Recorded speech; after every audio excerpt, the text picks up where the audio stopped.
Abra sua Bíblia, a Palavra de Deus, lá no capítulo 15 de Lucas, Evangelho de Jesus segundo Lucas, capítulo 15, versículo 11 em diante. Eu quero falar hoje sobre teimosia. Alguém aqui conhece alguém teimoso?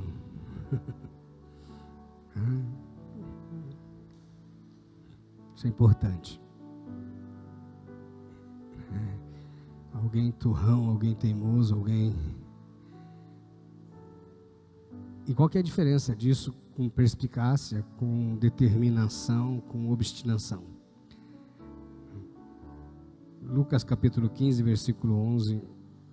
O texto não é um texto novo. Não é um texto que já não foi lido ou pregado aqui, ensinado.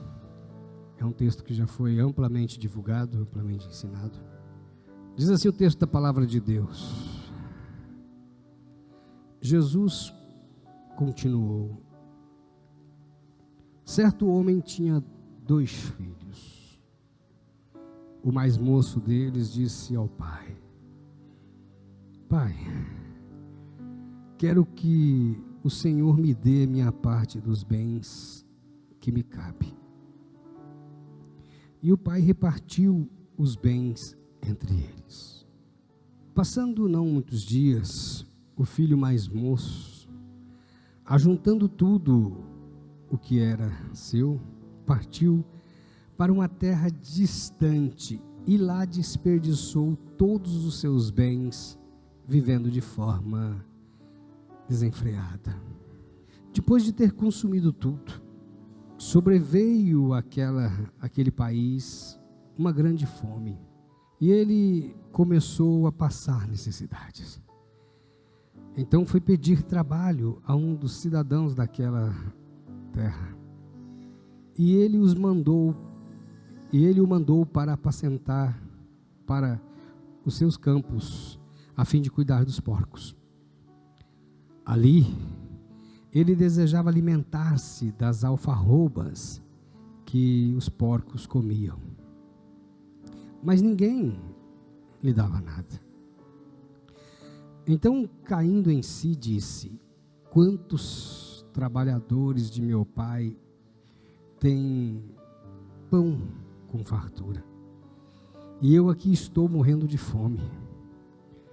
Vou me arrumar, voltar para o meu pai e lhe dizer: Pai, pequei contra Deus e diante do Senhor, já não sou digno de ser chamado de seu filho. Trata-me como um dos teus trabalhadores. E arrumando-se foi para o seu pai. Vinha ele ainda longe, quando o seu pai o avistou e, compadecido dele, correndo, o abraçou e beijou. E o filho lhe disse: Pai, pequei contra Deus e diante do Senhor, já não sou digno de ser chamado seu filho. O pai, porém, disse aos servos: Tragam depressa a melhor roupa e vistam nele. Ponham um anel no dedo dele e sandálias nos seus pés. Tragam e matem um bezerro gordo. Vamos comer e festejar, porque esse meu filho estava morto e reviveu. Estava perdido e foi achado. E começaram a festejar. Ora, o filho mais velho estava no campo. Quando voltava, ao aproximar-se da casa, ouviu a música e as danças. Chamou um dos empregados e perguntou o que era aquilo, e ele informou: o seu irmão voltou por tê-lo recuperado são, com saúde. O seu pai mandou matar um bezerro gordo. O filho mais velho se indignou e não queria entrar. Saindo, porém, o pai procurava convencê-lo a entrar, mas ele respondeu ao seu pai: faz tantos anos que te sirvo, que sirvo ao Senhor e nunca transgredi um mandamento seu, mas o Senhor nunca me deu um cabrito sequer para fazer uma festa com os meus amigos. Mas quando veio esse teu filho, que sumiu com os bens do Senhor, gastando tudo com prostitutas, o Senhor mandou matar um bezerro gordo para ele. Então o pai respondeu: meu filho, você sempre está comigo, tudo o que eu tenho é seu, mas era preciso festejar e se alegrar, porque esse seu irmão estava morto e reviveu, estava perdido e foi achado. Amém? Eu já preguei várias vezes aqui sobre esse texto. Várias vezes, em alguns anos, nos últimos 23 anos, totalizando 5 vezes.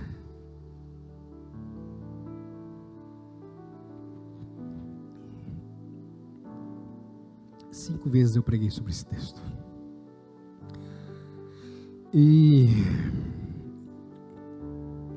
Deus sempre deu uma palavra de conforto, uma palavra de apoio, de regresso. A gente sempre falou sobre o filho mais moço, a gente já falou sobre o filho mais velho, a gente já falou sobre gastar dissolutamente.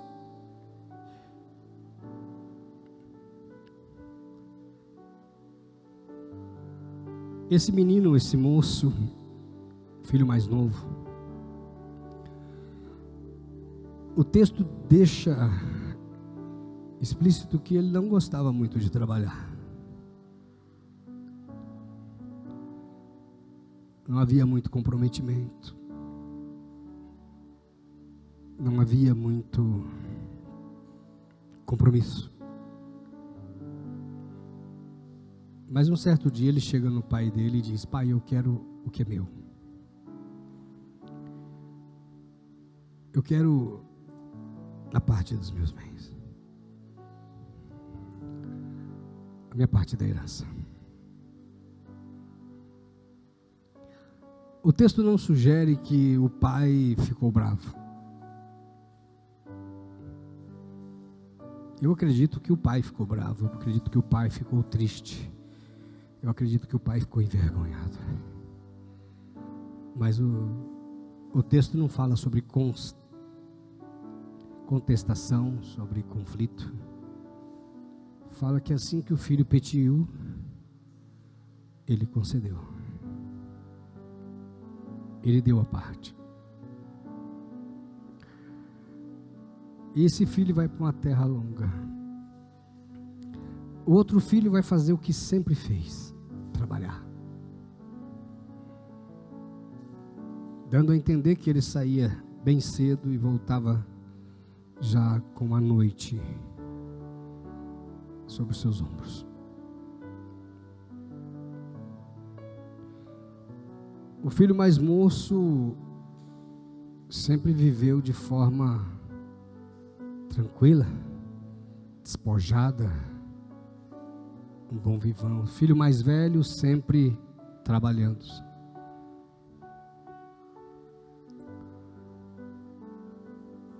Então, no meio disso tudo está o pai. O comportamento do pai. E qual era o comportamento do pai? Qual é o comportamento desse pai? A postura desse pai? Qual é o papel desse pai nessa relação familiar? Ele era um pai passivo? Ele era um pai omisso? Ele era um pai sem visão de mundo e perspectiva de povo? Quem era esse pai?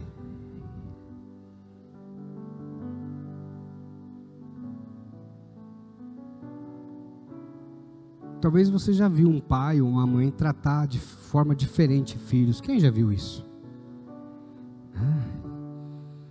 Tem um filhinho da preferência, filhinha da preferência. Eu vivi isso na minha pele.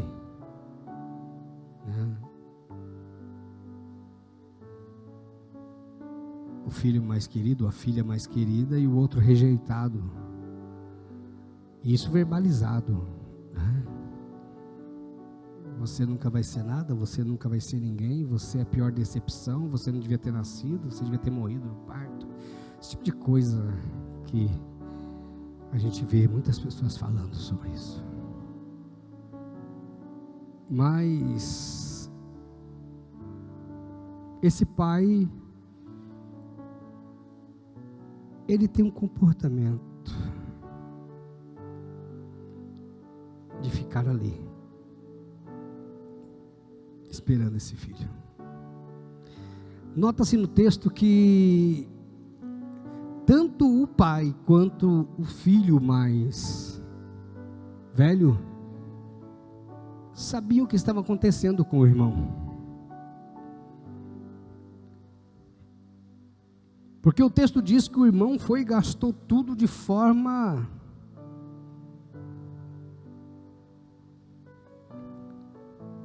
desenfreada.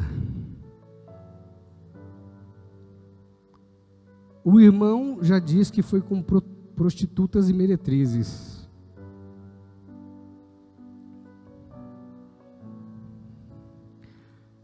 Mas quando esse filho vem, o pai está esperando. E por que o pai está esperando? E o que chama atenção nesse texto é a fala do filho que foi nessa aventura, o filho pródigo, o filho perdido. Quando ele dá por si, ele está comendo as alfarrobas. Alfarrobas é um tipo de fruto. Me fugiu agora o nome do país. Mas os porcos desse lugar é tratado com essas alfarrobas e a carne dele fica mais tenra, mais vermelha e faz aqueles pernios que você vê nos mercados que custa lá quase R$1.000 um pernilzinho, né? Que é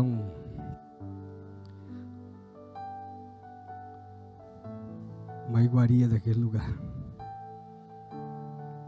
E quando ele queria comer aquelas alfarrobas, ele deu por conta de si, ele falou: não, eu estou aqui passando fome, desejando comer comida de porco, enquanto os funcionários, os empregados do meu pai, não falta comida, não falta pão. E aí vem a fala do arrependimento. A fala do arrependimento é interessante, porque ela é ensaiada.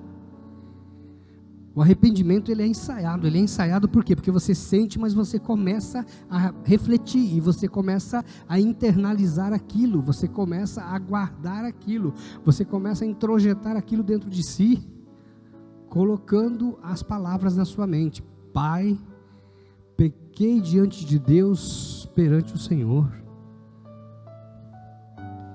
Porque desejar a herança do pai antes da morte é desejar que o pai esteja morto em vida. Imaginou, irmão?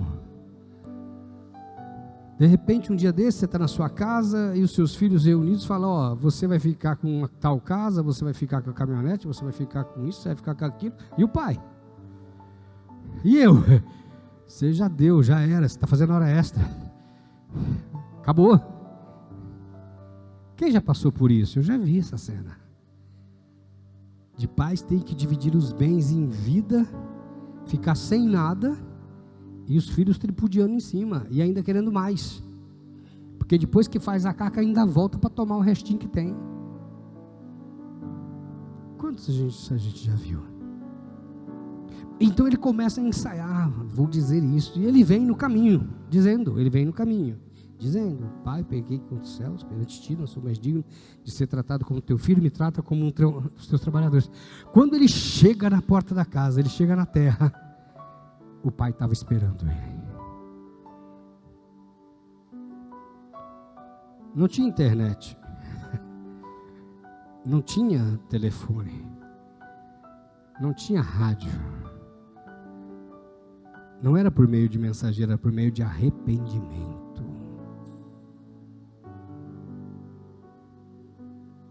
Hoje a gente vê frases capciosas, frases de duplo sentido, postagem que são recados, atitudes que são direcionadas, maldições que são incursões em cima da vida das pessoas.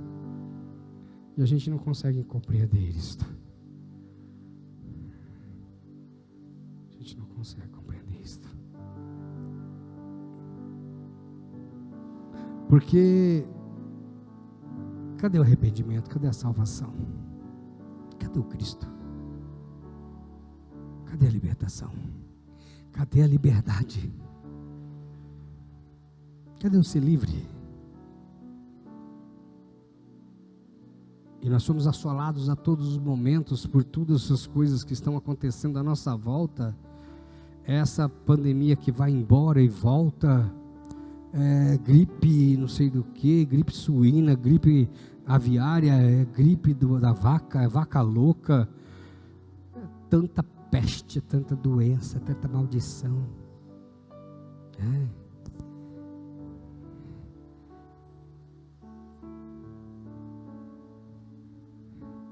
É variante Delta, é variante Ômicron, é variante não sei das quantas, é variante. A gente só ouve disso. Sabendo que isso está aí sim, mas maioria politicagem. E aí vemos. Vemos tudo isso acontecer. E cadê o arrependimento? Eu lembro um dia que uma pessoa tinha deixado nossa igreja e ela falou: pastor, eu quero voltar para a igreja. Eu falei: amém, volte, a porta está aberta. Ah, mas assim, eu vou voltar, mas eu quero fazer isso. Eu falei: não é assim. O pai deu o anel, o pai deu a vestimenta, o pai deu a sandália, porque o pai reconhecia a paternidade, mas não tinha mais a herança, porque ele deixa isso bem claro, quando ele fala com outro filho: filho, tudo que eu tenho é teu, não é mais do irmão, o irmão já gastou o que era dele, mas ele está falando de ressurreição, ele está falando de transformação, ele está falando de alguém que estava morto e reviveu, que estava perdido e foi achado.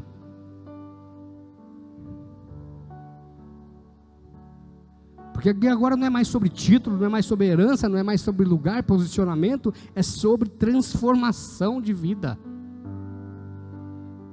Entre, se alegre.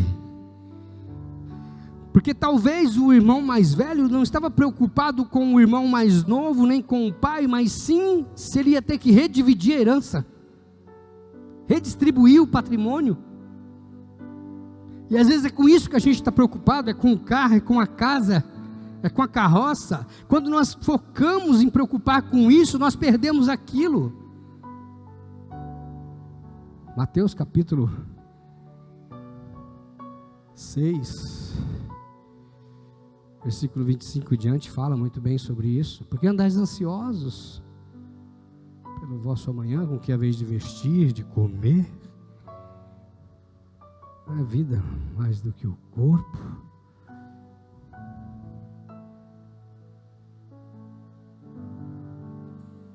Às vezes estamos tão preocupados em nos dar bem que esquecemos de nos dar bem. Queremos fazer tanto que esquecemos de fazer o que é importante, o que é certo, o que é real, o que é experienciado em Deus, por Deus, para Deus, com Deus. E aí nos damos mal. A gente se preocupa com o filho que está lá trabalhando demais e não festeja, não desfruta, não se alegra com os seus amigos, e ele faz essa reclamação para o pai: estou há tanto tempo fazendo isso, e eu não tiro nem um dia, não tenho um cabritinho para eu me alegrar com os amigos. Eu não tenho que te dar o que é teu. Diga assim: a bênção é minha. Então toma posse. A bênção é tua. Você não faz porque não quer.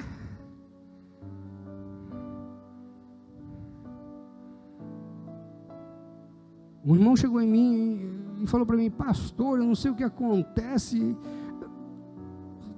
faço isso, dá errado aquilo, eu faço aquilo, dá errado isso. Eu perguntei: mas deixa eu te fazer uma pergunta, você é fiel? Você é dizimista?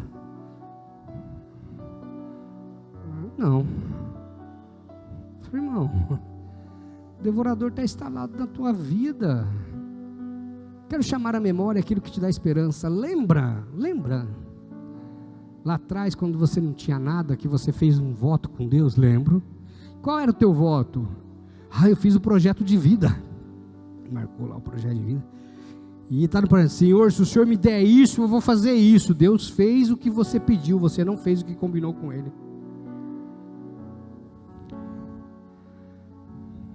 Diga assim: dinheiro acaba, caráter não. Dinheiro acaba, o dinheiro passa, o tempo passa, a idade passa, mas e esse jovem, ele chama alguém que estava para o lado de fora. Todos os funcionários estavam festejando, mas tinha um para o lado de fora. O que está acontecendo aí? O cara sabia a hora que o outro chegava, ele estava lá, ele queria ser o primeiro a contar novidade. Quem aqui não conhece alguém que gosta de contar coisa ruim para você? Novidade. Tem alguém lá na tua casa que é assim? Na família?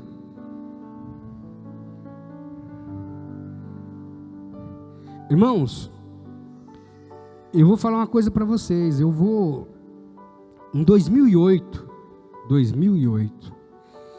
eu tomei uma decisão de não assistir mais televisão aberta, jornalismo. Eu não assisti mais nem Rede Globo, nem Record, mais nada, não assisti mais nada. E quando eu vou em clínica que tem televisão na parede ligada na Globo, eu sento de costa. E essa semana eu fui num lugar, eu sentei de costa, mas a TV estava ligada e o volume estava alto e eu só escutei desgraça. Pastor, mas é o que está acontecendo? Não, é o que querem que nós entendamos que está acontecendo. Que nós estamos sendo vigiados, que nós estamos sendo rastreados, que nós estamos sendo... Eu comentei com o Jonathan, eu estava pensando em comprar isso. Queridos, eu falei para ele, eu estava pensando. Naquele dia, meu celular foi inundado de proposta de compra daquilo que eu tinha falado. Eu não pesquisei não, eu só comentei com meu filho.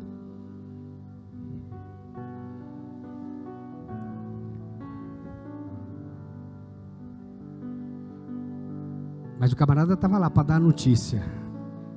Aí o irmão ficou revoltado. Ele pensou: vou perder o meu, vou perder minha herança. O pai vai fazer voltar tudo, ele vai tomar posse de tudo. Depois ele vai distribuir tudo no meio de novo. Ainda mais que ele deu anel que é o símbolo da paternidade, que é a aceitação do filho de volta. Ele colocou uma túnica, ele deu sandálias para os pés, ele mandou dar um banho.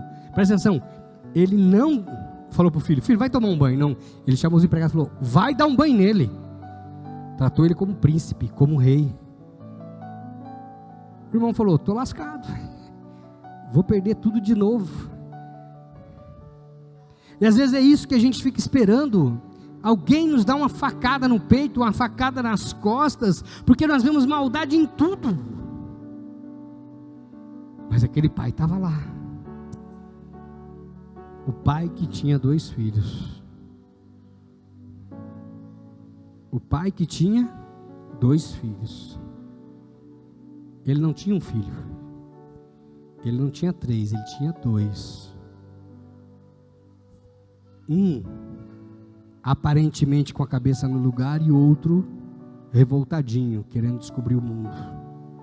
Um seguro, muquirana. Sabe aquele camarada que não abre a mão para nada? Nem se você jogar graxa e quebra, mas não abre. Você conhece alguém assim?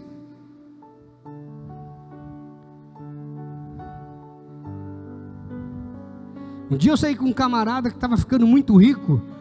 E a gente sentou e ele começou a falar: então, se eu economizar uma xícara de café todo dia de manhã, no final de X anos eu terei tantos R$1.000, se eu transformar em dólar, investir e tal. Eu falei: cara, se for para eu ficar rico e não tomar uma xícara de café, então eu não estou rico.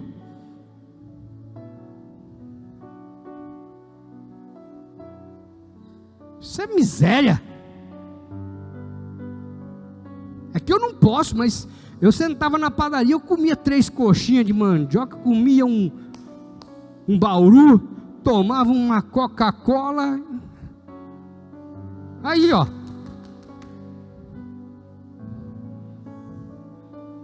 Eu vou morrer, nós vamos morrer, nós vamos levar o quê?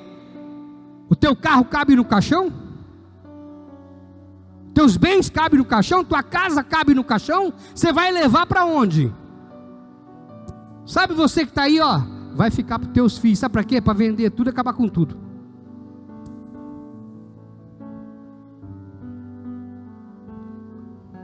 Sabe quantas pessoas me procuram com conflito de patrimônio? Filhos que não vê a hora do pai morrer para dividir tudo. Lugar bom para ver isso é fazer capelania em cemitério. Você viu a pessoa brigando, um pelo pinguim e outro pela geladeira. Literalmente, há 2 anos e meio atrás, eu fui fazer um ofício fúnebre, tinha gente brigando por causa dos porcos e da galinha. O tiozinho tinha morrido, ele tinha 200 galinhas e 8 porcos.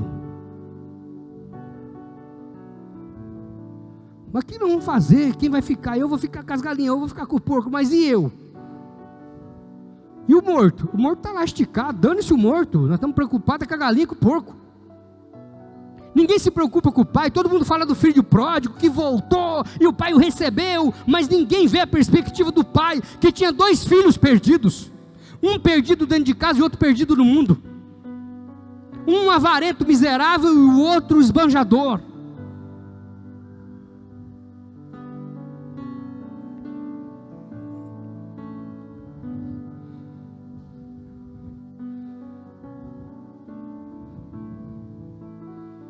Quantos filhos nós vemos desperdiçando as heranças do Senhor, achando que essa vida vai dar a segunda chance? Que dia que é hoje? Hoje é dia 7 de janeiro. O que você fez hoje? Porque o que você deixou de fazer hoje, você pode até fazer amanhã, mas no dia 7 de janeiro de 2022 você nunca mais vai fazer. Mas você podia ter feito. A gente só sabe qual que é o valor de levantar um braço quando você consegue levantar. Hoje, meus braços não passam dessa altura, ó. Tem hora que eu dou uma esticadinha, o negócio dói. Ontem eu tomei aquela 3ª dose da vacina. Jesus Cristo, eu não dormi essa noite. Parecia que meus braços estavam sendo arrancados. Hoje, durante o dia, eu não consegui dirigir. Eu vim para cá hoje de carona, porque eu não consigo dirigir. Eu estou em pé aqui pela misericórdia do Eterno. E hoje eu fiz o quê? Hoje eu só senti a dor da vacina que eu tomei ontem. Foi a única coisa produtiva que eu fiz hoje, durante o dia. E agora à noite que estou aqui trazendo a palavra de Deus. Mas eu queria poder ter feito mais. Porque cada dia pode ser o último. Cada hora pode ser a última. Cada momento pode ser o último. E o que você juntou, o que você tem, o que vai acontecer com isso tudo? Confusão. Porque se você não trabalhar os caráteres dentro da sua casa, é só confusão. Só confusão. Meu filho, minha filha, Deus está te chamando para ganhar almas. Deus está te chamando para levantar a história. As profecias estão se cumprindo. As coisas estão aí. Convido você a ler a palavra de Deus. Mateus 24, Marcos 7. O livro do Apocalipse.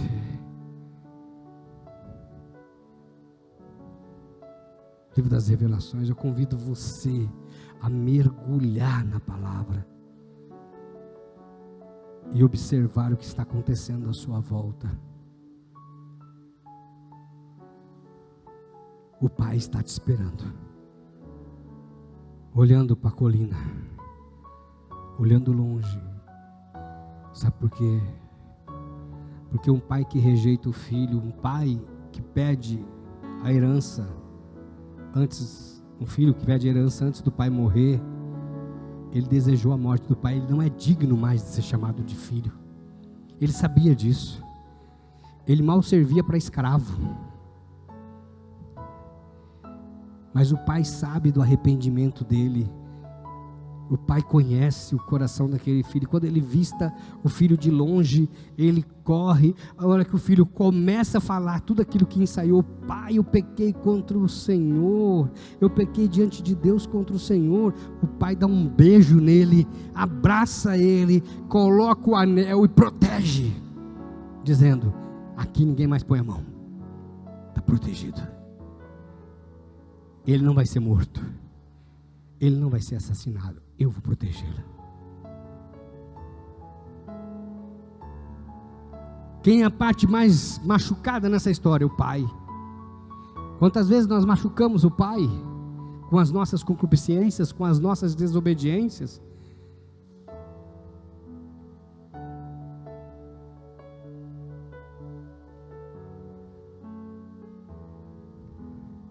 Talvez nós mostramos uma frouxidão com a nossa atitude. A atitude de homens e mulheres inconsequentes, até mesmo inconstantes. Certo homem tinha 2 filhos. 2 filhos. Eu tenho 2 filhos. Quem mais aqui tem 2 filhos? 2 filhos, 2 filhos. São iguais? Não. São iguais. São temperamentos diferentes, são posições diferentes, são atitudes diferentes. Às vezes passividade, às vezes ousadia demais. Às vezes quieto, às vezes quieta. Às vezes introspectivo. Eu me lembro um dia que me chamaram na escola, eu e a pastora, porque o Juan era quieto demais. Não, mãe, tem que dar remédio para ele ficar mais acelerado.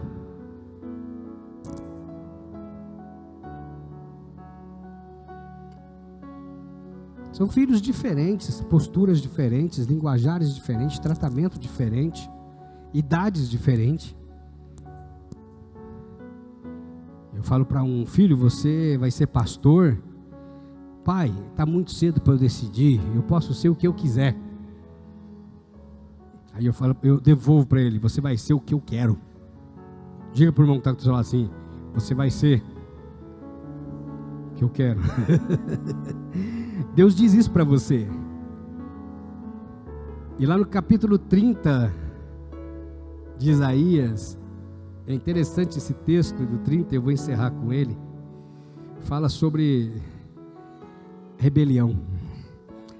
Ai dos filhos rebeldes, diz o Senhor, que executa planos que não procedem de mim, fazem aliança sem consultar o meu espírito, para acrescentarem pecado sobre pecado.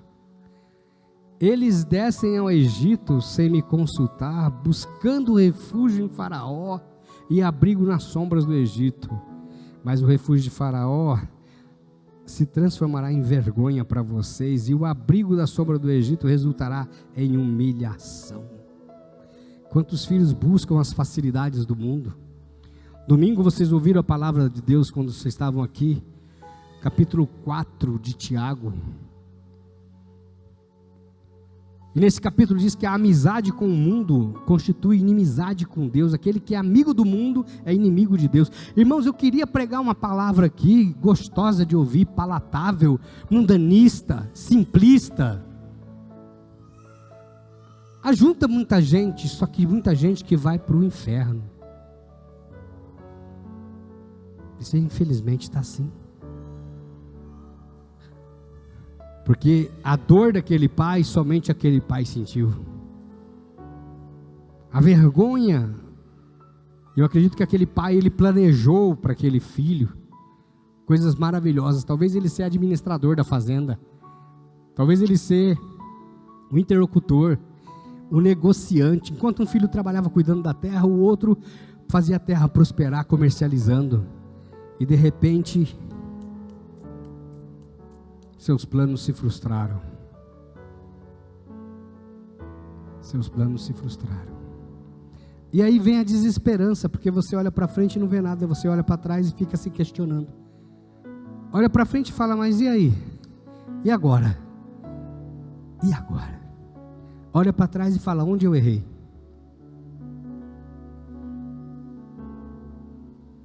Então só restava para esse pai ficar à porta esperando.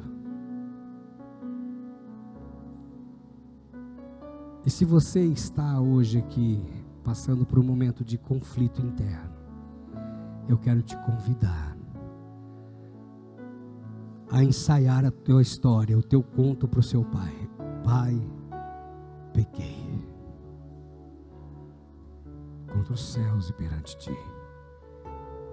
Já não sou digno de ser tratado como teu filho, mas me trata como um dos teus trabalhadores.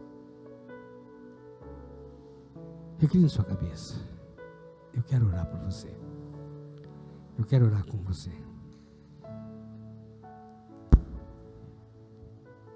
Pai. Abba, Pai. Quantas vezes, Senhor, chegamos no limite do limite, vendo tantas aberrações, tantas maldições nessa terra, tantas coisas esdrúxulas, tantas coisas tristes, tantas coisas diminutivas, tantas coisas, mas o Senhor, Pai, tem compaixão, misericórdia. Quantas vezes nos chegamos no fundo do poço, num pico da humilhação, olhamos para frente e não conseguimos ver nada, olhamos para trás e não conseguimos entender, olhamos para um lado e para o outro e não conseguimos ver nada. Chegamos no momento de um limbo tão difícil. Quantas pessoas estão passando por isso agora, meu Deus? Quantas pessoas que estão em suas casas, que vão assistir esta mensagem, que estão passando por um momento muito difícil, onde perdeu-se a noção de onde veio, para onde vai, como chegou até aqui. Os processos de ir, de vir, a constituição familiar, o desespero, a angústia, a tristeza, a dor na alma. Ah, papai, meu papaizinho, tu és grande e poderoso, tu és fiel e justo.